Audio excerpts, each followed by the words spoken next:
All right, well, welcome everybody to August 2022's edition of Streets for All Happy Hour. We're so excited to have Toks Omishakin, the Secretary of CalSTA, with us as our special guest.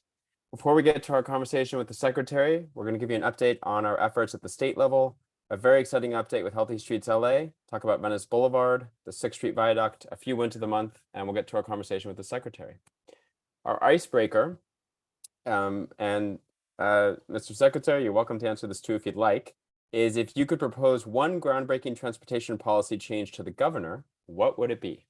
So I'm going to pass it over to Mark, who's going to give us an update on state measures and answer that question. Mark. Hi, everyone. Yeah, Mark Fuchsovich. If you haven't seen me before, I co-lead the state team with Bubba Fish, who's out right now.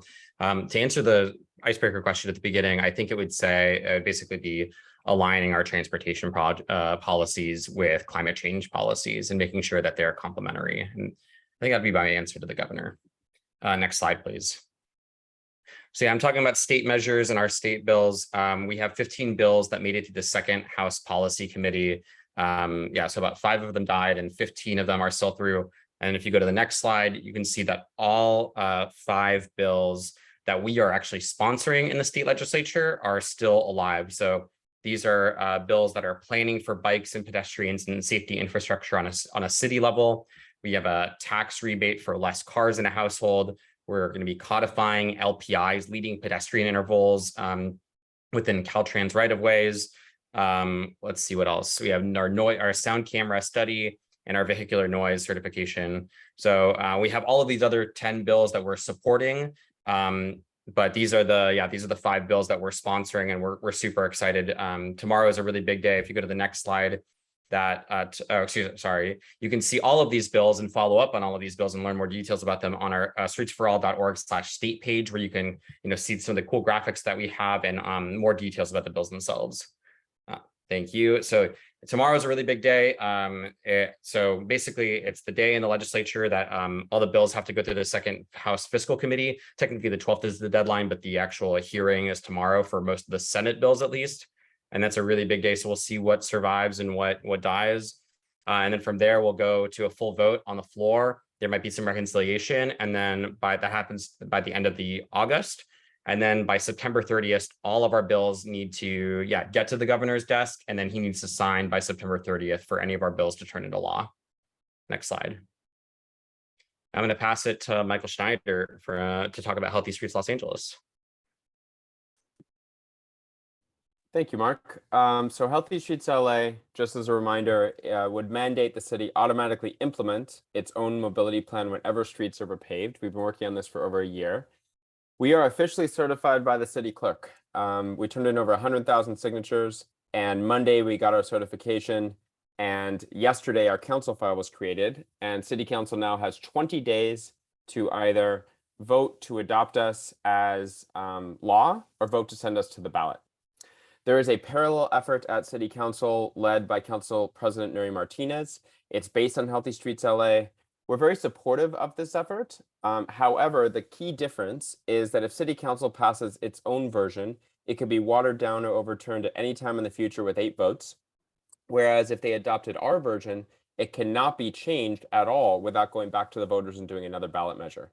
So it's a much higher level of protection. And we think for the thousands of man hours, the 40 neighborhood councils, the broad coalition, and the 100,000 people that signed, we really do want that extra level of protection.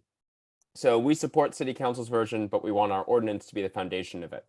We sent these really beautiful council care packages to each district. They were customized, asking each council member to vote to adopt it as an ordinance. We showed them traffic violence in their district, how many injuries and deaths since 2015, the coalition there, wide range of labor, business, climate, etc. Our polling that shows that this would pass by a large margin if it goes to the voters, as well as what percentage of the mobility plan has been implemented in their district, and the number of signatures we got in their district, as well as support from neighborhood councils. So we're trying very hard. What can you do to help? You can email your council member if you live in the city of Los Angeles. There's a bit.ly link right there, bit.ly/HSLA-council. There's a whole toolkit there. Make it really easy to email your council member, make public comment on the council file, make noise on social media, tweet at the council, asking them to adopt, and then show up in person with us, likely on Friday, August 26th. But we'll get back to you with the final date and ask them to adopt. I am now going to pass it over to Olga to give us an update on Venice Boulevard. Is Olga on, guys? No, I don't believe so. Okay, I will give an update on Venice Boulevard then. And by the way, I forgot my icebreaker. I'm so sorry. If I could suggest one policy to the governor, I think it would be to just put a moratorium on road widening in the state. We have enough space for cars in the state. We don't need more. Let's use those billions of dollars every year to invest in transit and active transportation. We've tried one way for 70 years. It hasn't worked so well. Let's try something else. So going back to Venice Boulevard, this is part of Venice Boulevard for All, an effort we initiated over 3 years ago, and the city is finally taking action, and there is now a walk led by the Palms Neighborhood Council. It will be on Saturday, August 13th at 9 a.m. And this is the configuration. So the existing configuration is 3 vehicle traffic lanes in each direction, an unprotected door zone bike lane, and then parking. Option number 1, or they're not even really options, but for the portions that have protected bike lanes only, they're flip-flopping the bike lane and the parking, making a 3-foot buffer and putting in plastic bollards. That actually doesn't take any space away from cars. It just narrows the lanes to make them drive slower. Option 2, when there's a bus lane, which we're really excited about, then you'd have your protected bike lane, parking, the bus lane, and 2 vehicle traffic lanes. So this is a really exciting project. It's moving very quickly. We're currently in the engagement phase, and there's a virtual open house at the end of this month. And then it will be in final design later this year and implementation starting in November. So it's incredibly soon. So come out and hope to see you there. I'll now pass it back to myself to talk about the 6th Street Viaduct. This was a $600 million bridge, the most expensive bridge the city's ever done in the city of Los Angeles. This was constructed by the City of Los Angeles' Bureau of Engineering with support from LADOT. It was funded mostly by federal and state money, and it was overseen by Caltrans. The problem with this bridge is it was designed for car convenience first. Pedestrians have no shade. Cyclists have no real protection from cars. You can see in this video some drag racing and a crash that happened the other day. And the bike lane is actually designated as a shoulder for cars. So if a car gets a flat tire or has engine trouble, they can legally go into the bike lane and use it as a shoulder, which is just a terrible design if you want to keep people alive on bikes. The other problem is that Boyle Heights side has a 300-foot gap where the bike lane ends, and it's about 300 feet of sharrows. How do we get here? Any bridge built over a highway has to be built per highway standards, and this is per Caltrans, which we find pretty ludicrous. That includes 12-foot lanes, which are wider than normal, and shoulders. These things make sense on a highway. We don't think it makes sense on a local bridge connected to other local streets. In the Bureau of Engineering in our city, honestly, cyclists are often an afterthought, and this bike lane was very much an afterthought. LADOT says they had no choice but to follow Caltrans guidelines. Caltrans says the city could have requested an exception. So everyone's kind of going like this, saying it's their fault. So how do we fix this? Our recommendation is to remove 1 vehicle traffic lane in each direction, narrow those 12-foot lanes to 10-foot. That would align it with most of the city and not encourage speeding as much, and physically protect the bike lane with metal bollards. Why metal bollards? Because the lighting of the bridge is built in to the concrete area that protects the pedestrian walkway, and there's no way to easily move that lighting. So really the only protection solution are metal bollards. And that configuration would allow us to extend the protected bike lane to Boyle Heights, and Kevin De Leon, the council member there, also floated this idea, which we love, of closing the bridge completely to cars on weekends and giving the community more space. I am now going to pass it over to Olga to give us an update on the Monterey Park debate. Olga. Hey, everybody. And for my icebreaker question, I think the one thing I would want to see is a full e-bike rebate like the one in Denver. I've seen more e-bikes on the road than I have in my entire life this past week. So I'm really feel like now's the time for something like that. But so a few weeks ago, we just did our Monterey Park debate, which went really well. We teamed up with activists from the SGV to talk about the upcoming city council race. This is actually huge because some of you may have heard Monterey Park City Council was trying to use their Measure R funding to build more parking garages. after they were told they couldn't widen streets. So it's really important to get some transit-friendly folks on that city council.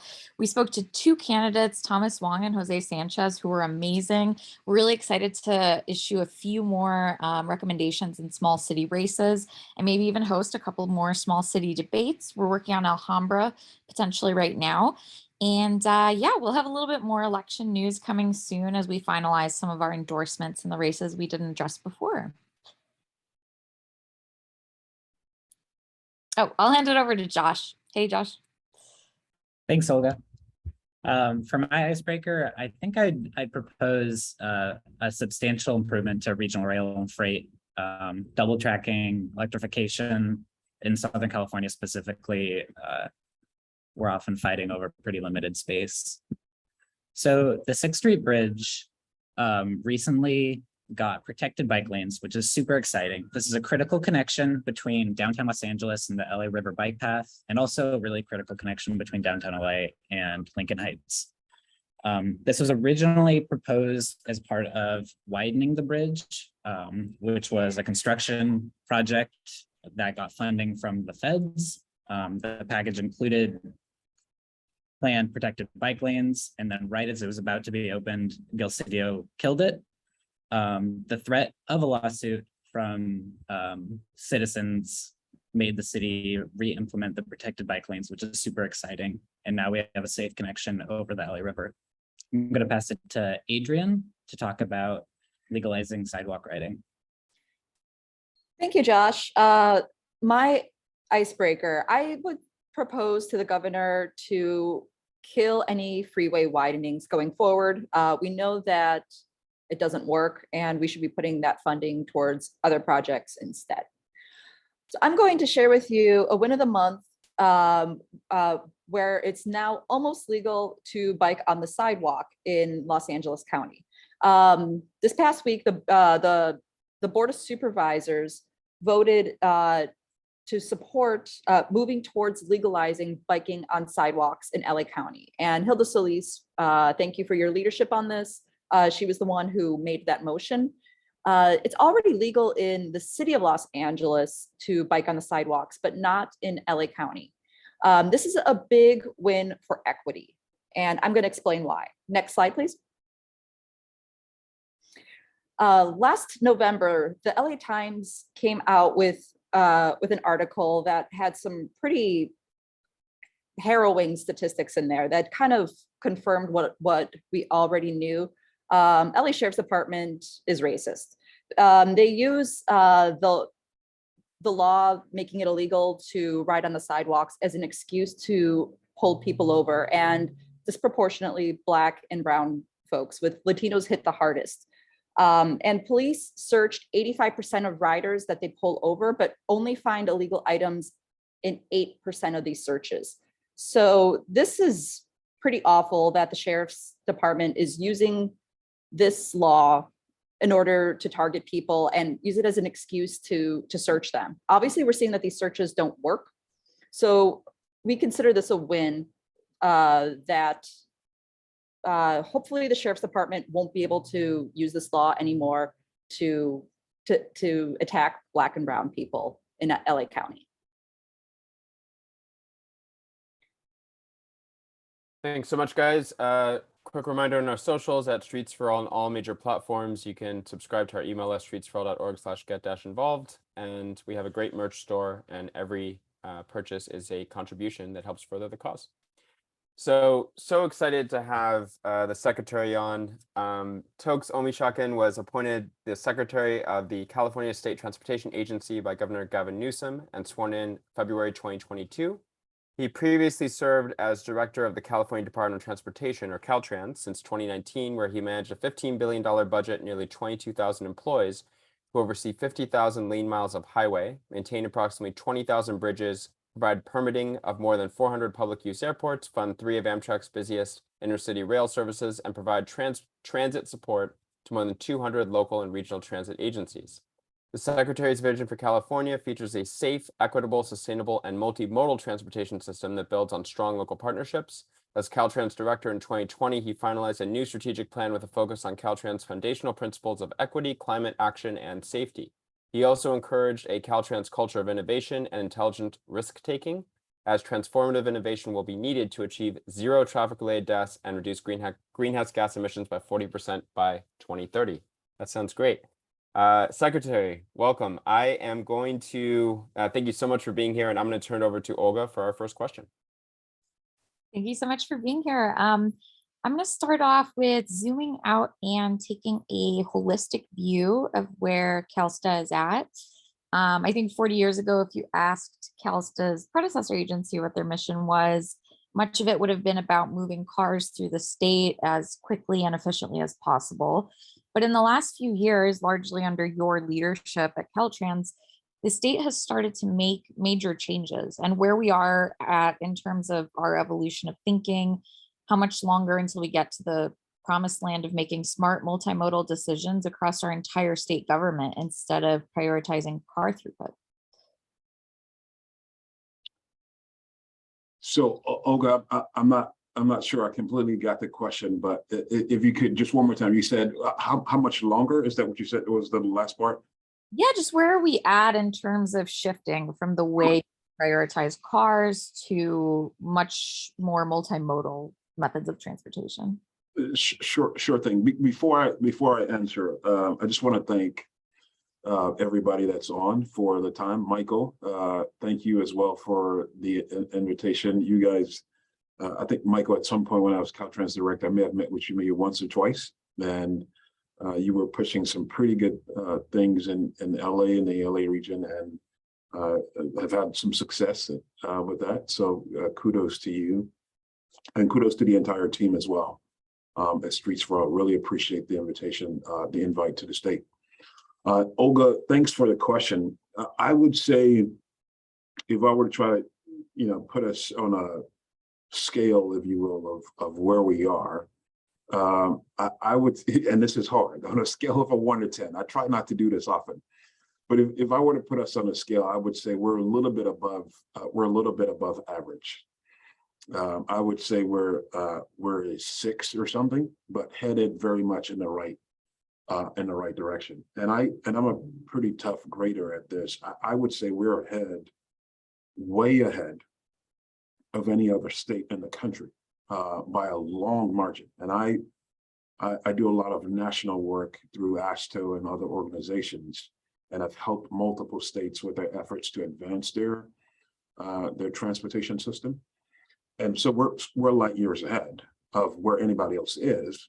But the reason why I would say we are still just above average is because our challenges are also more than any other states. When it comes to how much climate change is impacting our state, in a state where half of the greenhouse gases in a state come from transportation, more than any other state. There's no other state where 50% of their GHG comes from transportation. With that being the case, we have to be more aggressive, and that's why I'm giving us a hard grade. But are we headed in the right direction? I would say absolutely so. And the reasons why, and we can talk about this more, I would say the actions we're taking, the policy decisions we're making, and the resources, the funding, third, that we're putting in place. In a large sense, this governor, Governor Newsom, my boss, when I was at Caltrans and at CalSTA, we're making, when you look at those 3 areas, we're headed very much in the right direction, but we're not where we need to be yet. Thank you. I think I have the next question. So in 2019, the governor vetoed SB 127, which was a bill that would have forced Caltrans to build complete streets on major streets in urban areas that it controls. The basic veto message was, we don't need to force Caltrans to do this. They're going to do it under new leadership, and you were part of that new leadership.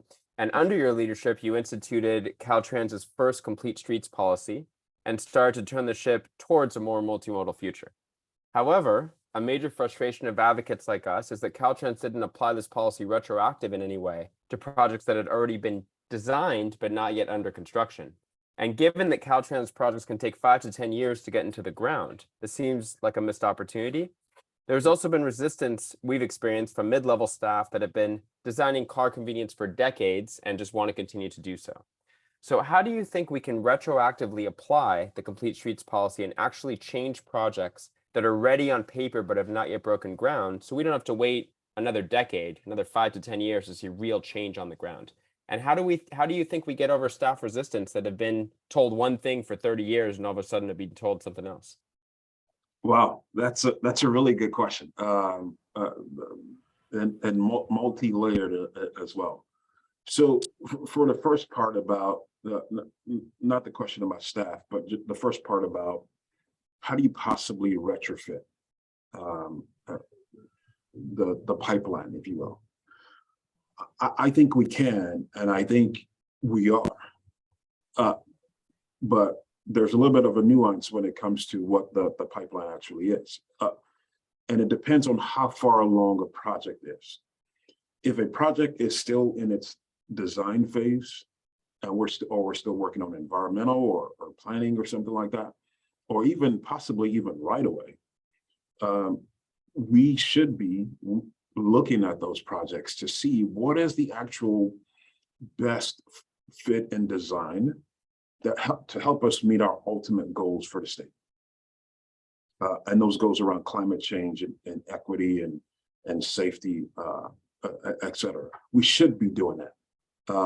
Is that happening uniformly across the state? Maybe you could probably tell me otherwise in some of our districts. But if a project is ready to go to construction, it's gone through all its designs, and a majority of it's 80% or 75% done, it's very late in the ballgame when it comes to that. It's hard to retrofit those things, but we can retrofit depending on where it is in the pipeline. And I know some of you have heard about probably some of my comments I've made about we are looking at our pipeline. We're looking at the entire pipeline of projects to see how those projects are helping us meet our goals. That work is still in its early phases. A lot of people have been sort of asking for more information on that, but it's way too early to share the details on that. But I can tell you the commitment is there. The commitment is there from the leadership team that's in place now at Caltrans, the new director, Tony Tavares, his deputies, the executive board, it's there. And that kind of feeds into the second part of the question about how do you get a staff that is so vast? There's no other state DOT in the country that's as large. You mentioned in the intro, 22,000 people with varying politics and geography where they live. So many different sort of nuances to where they work and some of the things that they're doing. The way to continue to do, I believe, is if we share with people and we highlight with the team the people-centered approach that we want the department to be focused on. If we continue to highlight that as where we want to go, I think you're going to continue to get more and more buy-in. Are we going to get buy-in across the board with 85% or 100% of everybody that's a designer or a planner or an engineer at Caltrans? I don't think that's going to happen. But are we going to start to hit a bell curve where you see a significant part? I think so. If you talk to a lot of the new, and even some people who have been in our districts for a while, they will tell you that they're energized about this new sort of people-focused approach. Is there uniformity across the board? No. But I believe if we continue to focus on the people-first approach, I think we can get there. Thank you. Mr. Secretary, thank you for answering that question. In July 2021, your agency, CalSTA, unveiled the Climate Action Plan for Transportation Infrastructure, CAPTI. The plan, which came from Governor Newsom's executive order, detailed how the state recommends investing billions of discretionary transportation dollars annually to aggressively combat and adapt to climate change while supporting public health, safety, and equity. California is on the forefront of climate change policy, except for our transportation sector. And it's because our transportation funding is actively undermining our climate change goals. And that truth is the impetus for Assemblymember Laura Friedman's AB 2438, which to some extent codifies CalTI into law. And I'll note as well that even the governor just called for stronger action on climate change. So what do you think is CalTI's role in aligning our transportation projects and funding to be complementary and actually supporting our climate change goals? And if AB 2438 passes the legislature, would you recommend a support position to the governor? Yeah, good question, Mark. On the latter part of that, I try, it's our position, I should just say, that we, on pending legislation, we don't officially give a position, yay, nay, neutral, we don't really say. But I can tell you just in general that efforts around that bill and AB 285, I'm not sure if you all remember 285, which is sort of the precursor to 2438. What it's trying to achieve with aligning our transportation investments with those broader climate goals of the state very much fits into what CalTI was trying to get done as well. So the Assembly members' bill, a lot of the sort of direction that they're trying to head with the bill and CalTI very much in alignment. The strategic plan for Caltrans that the executive board helped develop, the CTP 2050, the long range plan, same thing. And I mentioned this early on about how, from a resource and policy standpoint, I think we're headed in the right direction. All the twos increasingly are there, but we just need to follow through. The policies are there now, like CalTI and 285. The resources are there now. We got more money than ever before coming into transportation and infrastructure in the history of the state. Caltrans' budget this year is going to be nearly $20 billion for 1 year. So, you know, the money that the governor is put in, the federal government's funding that's not coming in, all those twos are there, but we have to follow through. And I think it kind of this is related to Michael's earlier point about getting staff on board. The more all of this sort of we get in sync and get on the same page, I think we'll be able to deliver. I'm not sure if that answers your question, Mark, but in alignment with a lot of the general goals of what 2438 is trying to achieve, and AB 285 already. I appreciate that, Mr. Secretary. When California voters approved $9 billion for the transformative California high-speed rail project in 2008, it was supposed to cost $33 billion and be running by 2020. A lot has obviously been written about the infamous budget increases and construction delays. And 14 years later, the train will initially travel only from Bakersfield to Merced by the end of the decade. What do you think went wrong? And more importantly, what lessons can we learn to help finish the project and build large statewide transportation projects going forward? You said this was happy hour. I don't see anybody passing around. Anyway, let me stop. Very good question, challenging question. I think if I could be pretty frank about it, what I think went wrong, what I would say is some mismanagement on how to deliver this project from the start, and general challenges related to how to deliver infrastructure projects in general. When you're going to deliver a project that is, 500 plus miles ultimately, in the big vision of the project, it's a huge undertaking. I mean, rarely ever, most of the projects that we're building are 5 miles, 10 miles, 15 miles. A 500-mile project, you can only imagine the number of obstacles that you're going to run into from Northern California all the way to Southern California. In the period that you've mentioned, Josh, from the late 2000s, 2008 to now, China has built over 20,000 miles of high-speed rail. In that short period you just mentioned, 20,000. over the last 20 years, I think they're up to 24,000 miles now. But they don't have those same project delivery schedule challenges that we can have in a state, especially in a state like ours, whether it be issues related to utilities and right-of-way negotiations, environmental challenges that you go through. So I think possibly that part may have been underestimated when some of those early schedules were stated. And just the overall management of the project in general, probably, I would say wasn't well done. But over the last 3 years, nearly 4 years, since the new leadership team has been in place, and I've had a chance to work alongside the CEO, Brian Kelly, as a partner at Caltrans, and now overseeing high-speed rail as secretary.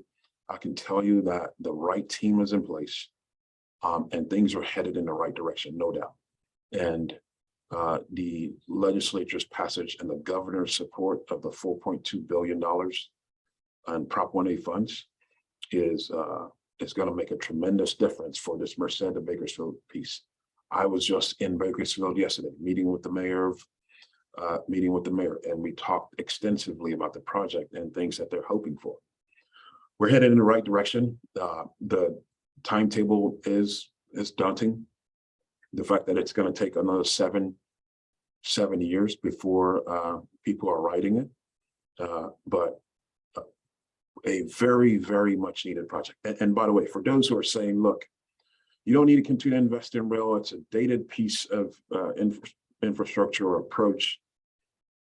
Every single major competitor for us, economic competitor for us, whether it be Japan or China, this is what they're doing. This is where they're putting a majority of their transportation infrastructure investment towards high-speed rail. This is what we need to do in California. And I'm going to be pushing and leaning on the team there to make sure that we stay on track, on schedule, and get it done. I'm glad you didn't say we're switching to Hyperloop. So in Los Angeles, the city recently unveiled the 6th Street Viaduct, which we covered earlier. It's a $600 million project that was funded mostly by federal dollars and it was overseen by Caltrans. Due to Caltrans requiring use of the Federal Highway Design Manual, the bridge was designed to highway standards. 12-foot lanes and protected bike lanes that were intended to be permeable so cars can use them if they have a flat tire. Since the bridge opened about a month ago, drivers have been using it like a highway, speeding, racing, doing donuts, and doing other things drivers sometimes do.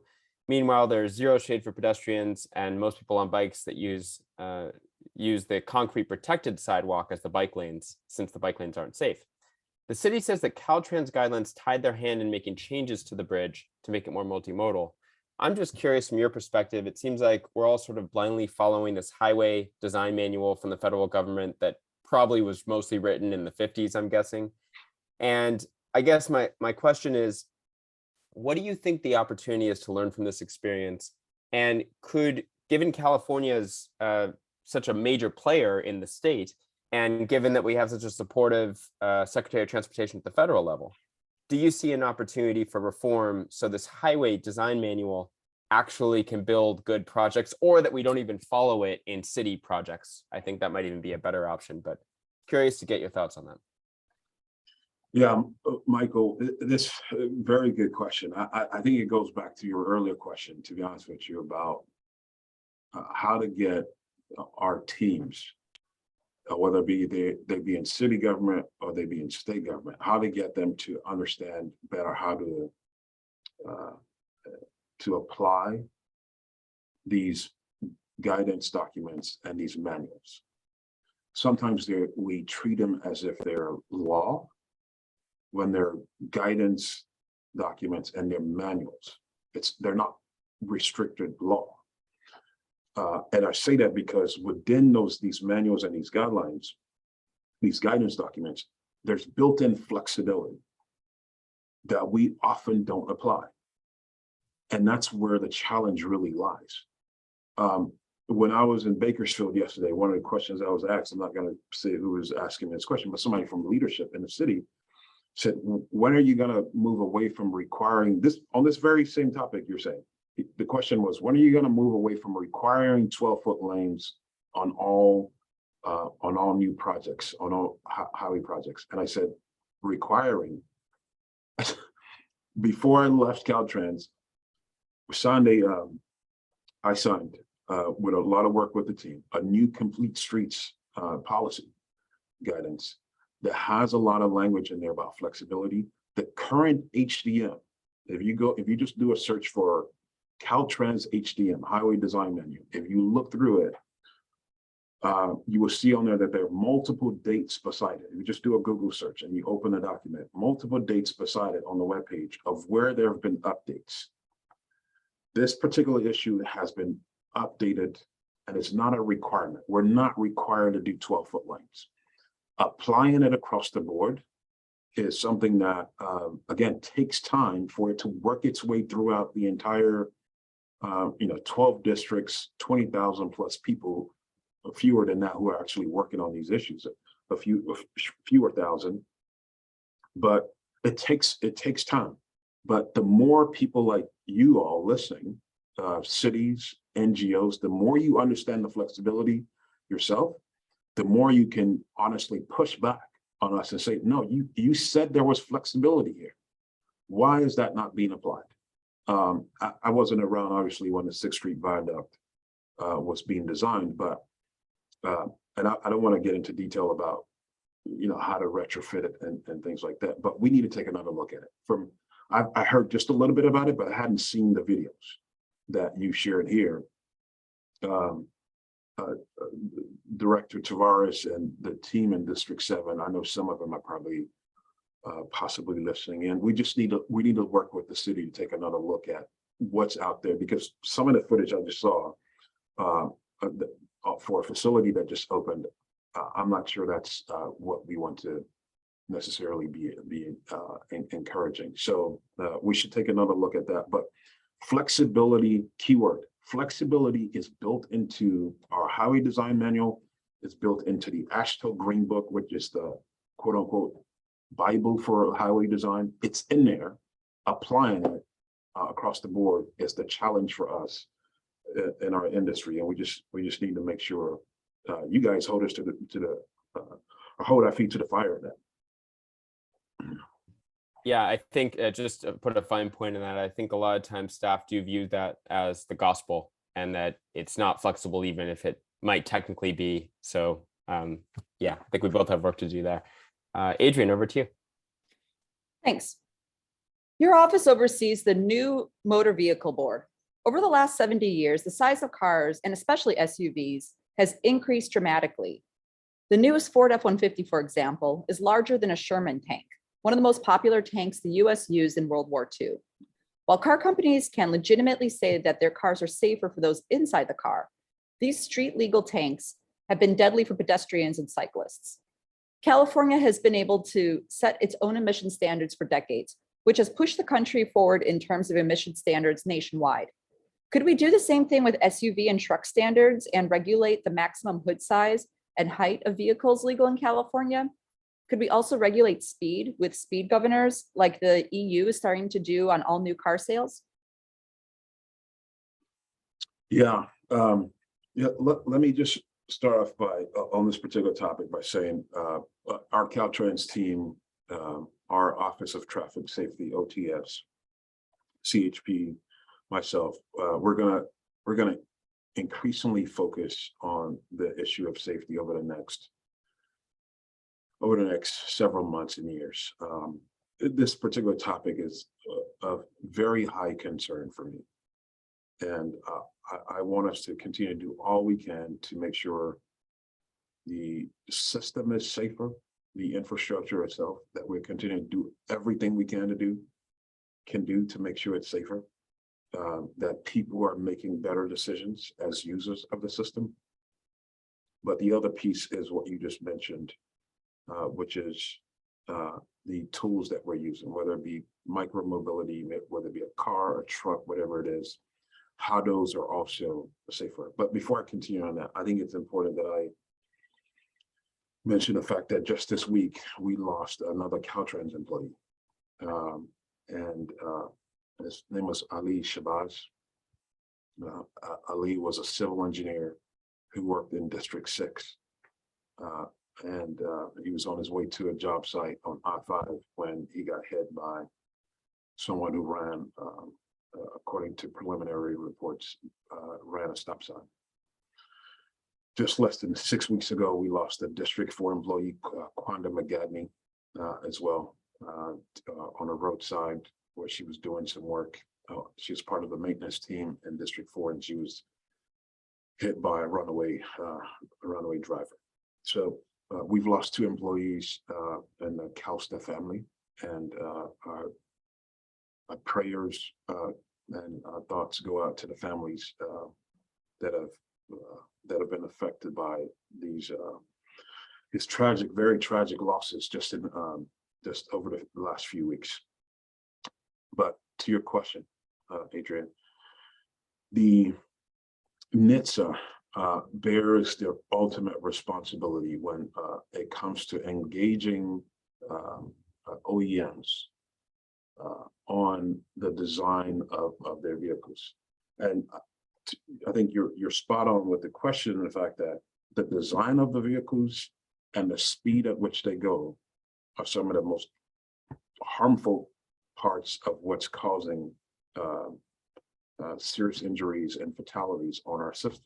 I mean, there's no doubt about that.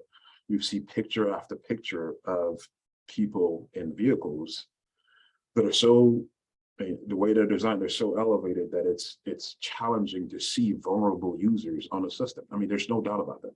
So this is something that needs to continue to be investigated and looked into. Is if we're going to be using these types of vehicles, and I've never heard the Sherman tank reference before, but if we're going to be using these vehicles on our roadway and there's going to be interaction with vulnerable users, how can we make sure that these vehicles, as they're being designed, coming out, because we've got a network or a fleet, if you will, that's already out there, that's already designed, but new ones coming forward, the new fleet that's being built. How do we make sure it's being designed to make sure that vulnerable users are not going to have the short end of the stick, if you will? But not only the design, the speed is a huge factor as well. Thank you. We have a ton of audience questions, so I'm going to jump over there. Wesley would like to know, what do you see as your agency's biggest opportunities to help improve transit in California in the short term, i.e. in the next 5 years? Yeah, that's a good one. You know, for whenever I say this all the time, whenever somebody says, how do you know whether something's a priority or not? And I mentioned it before, I think the actions you take, the policies you're putting in place, and the resources, those are the 3 things you used to gauge whether or not something's a priority. And there was an effort by the governor to see how we could possibly have 3 months of free transit in the state, that it work out through the legislative process. But reducing the cost of transit, I think, is something that we should continue to see how we can make a difference in the state. I really believe that it could lead to more people using transit across the state, just seeing how that reduction can happen. But in making the capital investments and ultimately the operational investments in transit as well. We just awarded a little over 5 weeks ago, just 5 weeks ago, we just made an award for TIRSIP, the TIRSIP program, as a part of SB1, $800 million worth of transit projects, 23 projects in total. Several of them were in Southern California. So almost $1 billion going towards transit and specialized grant funding. As a part of the governor's budget, another nearly $6 billion for TIRSIP has been set aside to invest in transit. This is aside from the money that we're going to be getting from IJA, from the infrastructure bill, increased funding there as well. So more money going into transit than it's ever been before in the state, but making transit efficient and affordable, I think is going to be very key. Earlier this afternoon, I met with the CEO of Amtrak from their offices in Washington. They're here meeting with several people across our state. Met with him and met with the president of CEO and president of Amtrak. Their entire leadership team is in town, and this is one of the areas we talked about. Is from an equity standpoint, how can we continue to make sure that even Amtrak, which doesn't serve obviously the entire state, only pockets of the state, but how can that even be more affordable? So everything from high-speed rail to heavy rail like Amtrak to buses, the convenience and the affordability of it, I think is very important over the next 5 years. Thank you. Next question from David. Programs like TIRCP are great, but with so much federal funding available, has CalSTA looked at expanding state funding for planning, environmental, and engineering work that could help get our projects shovel-ready and eligible and more competitive for federal funding? Yeah, I'm not sure I completely understand that question, because yeah, TRCP that he was describing there is what I was calling TIRCP, what I was mentioning, the $6 billion. We just last month announced $800 million for 23 projects, and the governor's put $6 billion into the next several cycles, the next 3 cycles. And if he's concerned about money for planning, which sounds like he may have been saying, we're working on the guidelines for the future TRCP program. So we're looking for comments on those guidelines. If that's something and I'm not sure if it's currently uneligible. If it's not, that's something I would like to see. I think we should be able to use those funds to help with planning, if that's what he's saying, to be more shovel ready for when the funds come out. I'm as a planner, my background's in planning. I very much see the need to make sure that we continue to provide resources for communities, for cities, counties, to be able to do planning, environmental work, to get ready to be prepared to be shovel ready. I wanted to ask you a question about CEQA.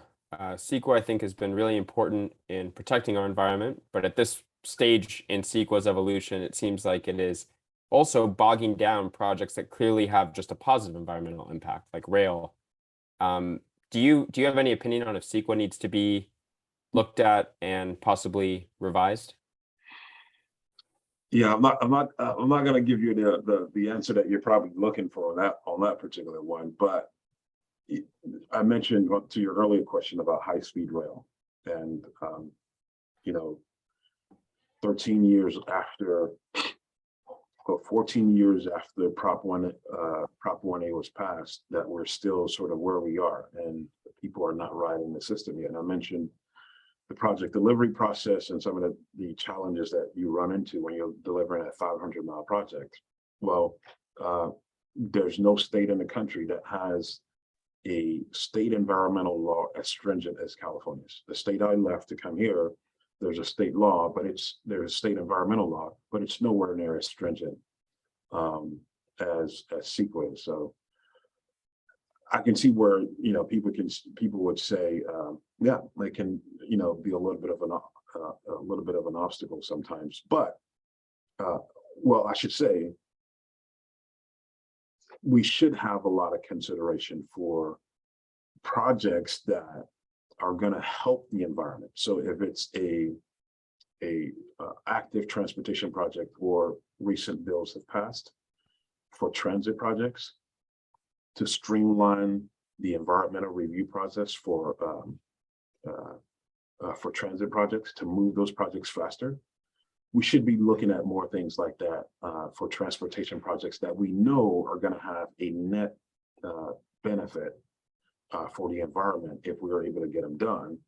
If it's going to have a net benefit for the environment, we should make sure the CEQA process is more streamlined for us to be able to deliver those projects and not go through as many hurdles as just any other type of project, if that makes sense. Thank you. Jenna would like to know what types of programs can you highlight that can help bring staff on board with equity and people first initiatives? It was, one more time on the question. What type of what? What types of programs can you highlight that can help bring staff on board with equity and people first initiatives? Yeah, I'm not sure what that really means, what type of programs, but what I'll say, when I had I was fortunate to work with directly with the Caltrans team. We had 4 things that we were going to focus on from an equity standpoint. And what I wanted to stress was we needed to move away from symbolic efforts on equity to systemic, to a more systemic approach. Because, you know, for years, I think a lot of people had really just been focused on it is, you know, how do you do something that, you know, catches a lot of attention, but it doesn't really change things from a systemic point down the line. And that's what we decided to do. And when it comes to systemic efforts, we were able to get a new office created at Caltrans that many of you know about, the Caltrans Office of Race and Equity, CORE, that is working within the department and working with partners across the state to get us further down the line when it comes to equity. So resources are huge. I'm not sure what the question meant about programs specifically, but you got to put investments and policies, resources and policies towards an issue that you think is a priority. And we did that at Caltrans. A lot more work still to go at Caltrans, at all the departments that I have oversight responsibility for today, high-speed rail, DMV, CHP. There's a lot of work still to do, but in many cases going in the right direction. August wants to know, and I think you answered this earlier because you were very specific on what China and Japan have been doing on rail, but he'd like to know, are you looking at what is being designed and built abroad, in particular related to Caltrans' mission in developing the California State Rail Plan? Yeah, that's a good question. You know, I've been paying a lot of attention and checking into what Spain, Japan, and China are doing. England is also building a high-speed rail project. They're probably a little bit behind where we are, roughly where we are. So England, they don't have a high-speed rail project yet. But to the broader question about overall rail plan, that's not something I've been doing. I've been paying specific attention to high-speed rail. But I think it's a very good question to just see. And a lot of this effort is led by the team at Caltrans, the Division of Rail and Mass Transit, and some of our districts. You know, whether or not there's a country analogous to what we're trying to do in California, and look at their overall plans as well. But I've been paying most attention to the high-speed rail plan. Trevor wants to know if there's any effort to toll facilities to escape traffic flow breakdown, proven to increase performance in contrast to widening.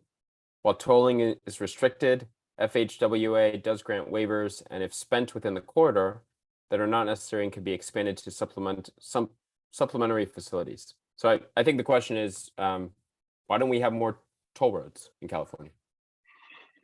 Yeah, it's a path that we're increasingly exploring. You know, it's the Bay Area probably has per capita more managed lanes or toll lanes than any other part of the state. And we in state government, we've largely kind of not been as engaged on this issue for the past several years. Some people would possibly argue that part of the reason why the state hasn't been as engaged on tolling is because we needed to increase the funding for transportation in general in the state. So, you know, SB1 passed in 2017, 5 years ago, that if the state had been so focused on tolling and you had this other major need that you were trying to generate, $5 billion a year from SB1, that they would have been competitive. I mean, I've heard all kinds of different arguments about it, but I can say today that our team is very much paying attention to managed lanes, pricing strategies as a part of the way to manage congestion, and even possibly reduce VMT interstate. This is something we're very much paying attention to, and we'll be looking towards more and more in the coming months. Final question. Do you think we have a meeting, we'll be able to take a high-speed train between LA and Sacramento within our lifetimes? within the next 10 years? Between LA and Sacramento? Yeah, isn't that part of the plan? You said within the next decade, though. Okay, how about 2 decades? Absolutely. That is the goal. I believe we will. I mean, over the next, again, 7 years, it's going to be the goal to get Merced to Bakersfield done, that 119-mile stretch. But the ultimate plan is to get all the way from San Diego, nearly Mexico, have a connection from there all the way up to Sacramento. LA to Sacramento even sooner than that grand vision. So I would say yes, not within a decade, but soon after. I would say yes. That's exciting. I think we're at time. Really want to thank you for your time, Mr. Secretary. It's been a pleasure to have you on, and we're hopeful under your leadership, the state's going to change quickly. Yeah, thank you. I think, Michael, just to close here, I think to some of the early questions you asked, we're headed in the right direction. Continue to work with our district team there in District 7. You got a great leadership there. Challenging. We've made commitments to climate, to equity, to safety, to economic growth. We've made commitments as a team to that. If we're making investments or making decisions that don't align with that, challenge that. Continue to work with our DMV, our high-speed rail, and our CHP team as well, our OTS team, the entire CalSTA team. If there's some major things that come up, I don't want to be the sole point of contact, but if there's some major things that come up along the way, please know that you have an avenue to me to reach out to say, we need help on this. But excited to continue to serve Governor Newsom and you all as we move the state forward. Well, thank you so much for being here. We really appreciate it. And have a good night, everybody. We'll see you next month. Thank you. Bye.